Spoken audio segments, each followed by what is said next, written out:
everyone, today I am doing a book video on a series that I just read.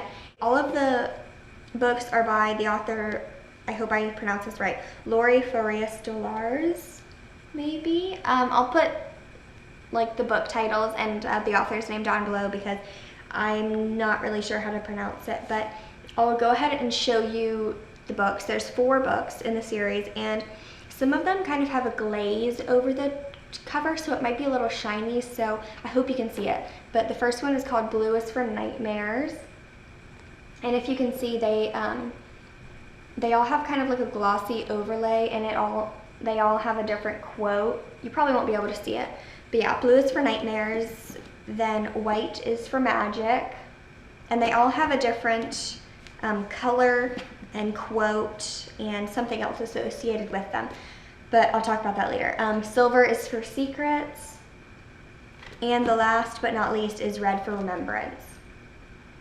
So I mentioned in a video that something kind of happened with this series, and so I began reading what I thought was the first book, and in school I was reading it, or I had finished it and I had brought the next book that I thought was the second, and I figured out that the book that I was reading, which was Red is for Remembrance, was the last book and not the first. So I had read the very last book of this series and it made me so angry I didn't even want to read the rest of the books, but good thing I did, because with this series the books do kind of tie into each other, but not like that greatly. Like the storyline isn't really one consistent storyline. Each book kind of has its own story.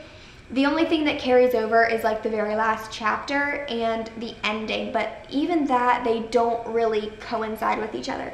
So the main character, Stacy, is psychic and she has nightmares while she sleeps, obviously, and they are all about someone that's really close to her, her best friend, her boyfriend, and in each one of them, that one person is going to die and they're going to be murdered in some way or just killed in some way, and the whole book is her trying to strengthen her knowledge about what the nightmares are saying. She tries to get better clues so that she can prevent their deaths. She doesn't want her friends to die, and in each book she has some sort of bodily function that's happening, except for the very last one, but the last one is set up a little bit differently. So in the first book, she is wetting the bed, and it's not like she's just randomly doing these things. She figures out that they have something to do with how the person is going to be killed or the place that she's going to find them. So I don't want to give it too much away, but this one's kind of a little bit more obvious. So she wets the bed in this one.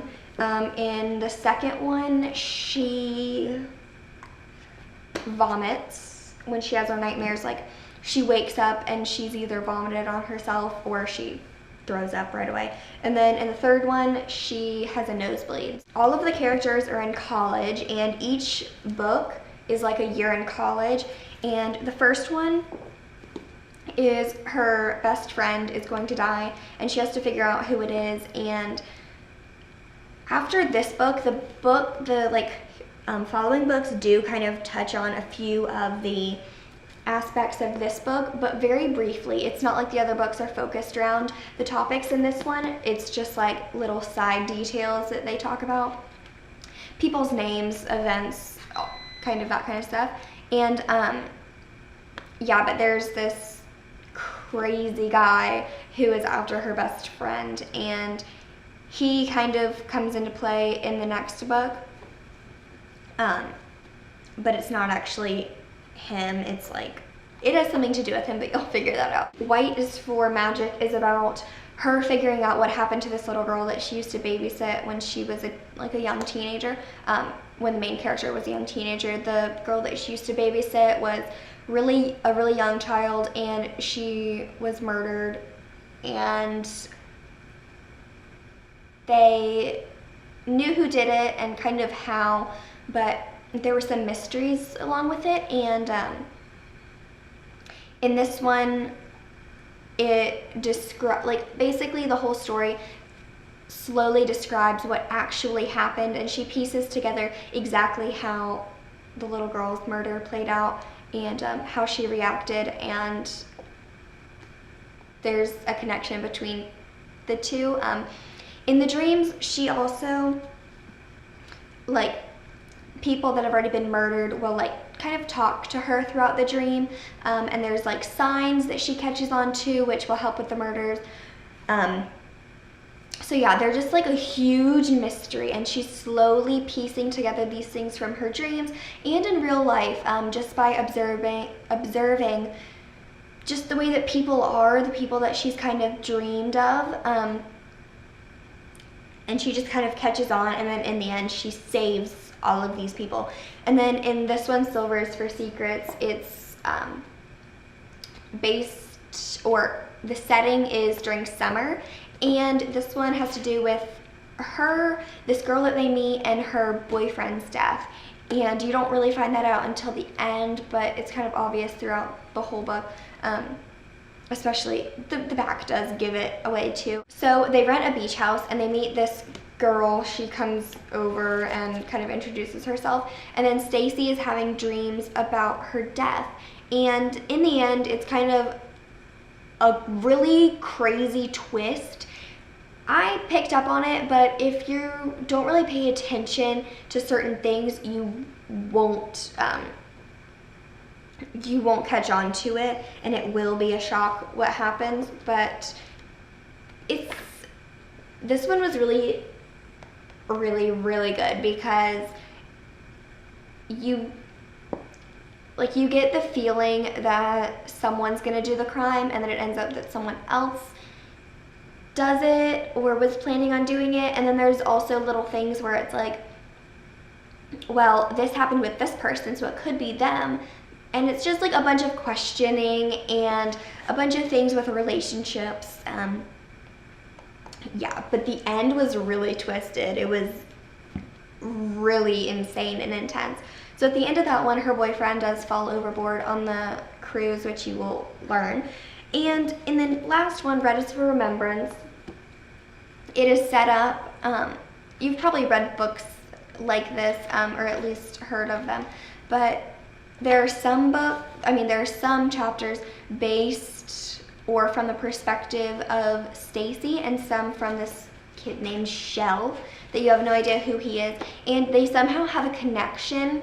They both practice this kind of witchcraft, and it's not really witchcraft, it's more like home remedy type things. It's very naturalistic, candles and different kind of herbs, spices, extracts, that kind of stuff. Very, very natural, and it helps them either relax or calm down, or most commonly used, they use it to clarify their dreams. And since I read the last one first, I didn't know of any of the characters prior to reading this, and since the setup is different, it was a little bit weird. But if you read them in order, like you should, in Silver is for Secrets, you learn, actually, in White is for Magic, I think, the second one, you learn that someone else also practices the same kind of witchcraft.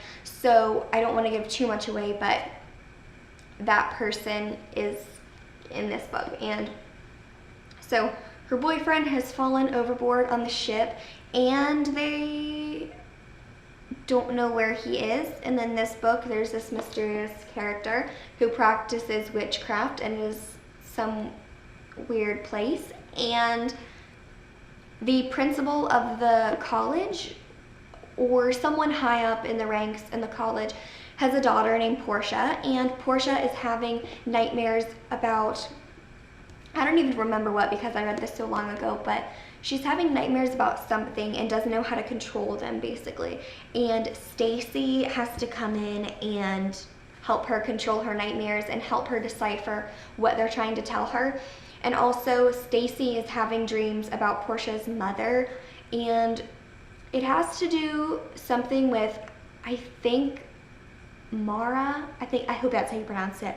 The girl that Stacy used to babysit. In the end, this mysterious character and Stacy do reconnect. So you might be able to figure out who it is. It was pretty obvious to me that they had some sort of prior connection, but it's really interesting because the place where the character Shell lives is very, very weird. It's super strange, and he doesn't like it. He doesn't like it, but he's kind of forced to stay there. And she basically helps him break free. So if you like kind of mysterious, creepy, or eerie books, I would really recommend all 4 of these. I was really captivated by them. I really didn't want to put them down. I love mysterious books, but I get scared really easily, so these didn't really scare me at all.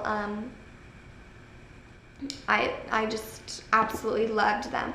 So I would really recommend them to you. Yeah, that was gonna sound really strange, but yeah, I would really recommend them. Tell me about your favorite books below, because I'm always looking to check out some more books, read some more. I love reading. So yeah, please leave a comment down below. Please subscribe, and I will see you in my next video. Bye.